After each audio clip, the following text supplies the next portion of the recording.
guys, Emily here. Today I'm going to be talking you through a few of the many different layouts you can choose for brick tiles and the effects that each one can have in your room.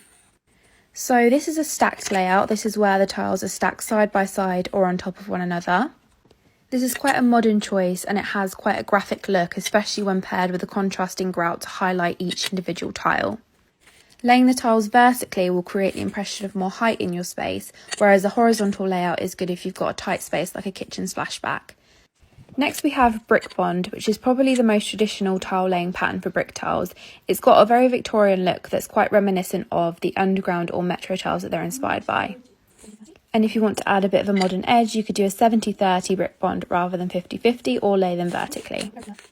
So next we have Herringbone. Herringbone is really popular at the minute and it's a great choice if you've got a narrow space that you want to appear wider than it is. When tiles are laid horizontally in a herringbone layout, your eye is drawn along the wall so it appears a lot wider than it is, so it's definitely a great choice for a narrow space. And you can create a similar effect with a diagonal layout. This will make a space also appear a lot wider than it is because your eye will be drawn from one corner of the room to the other. Next we have a basket weave, which is great for making a statement with your wall tiles.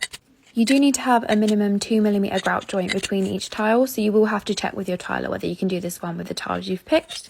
So those are some of my favourites. Let me know which is yours in the comments.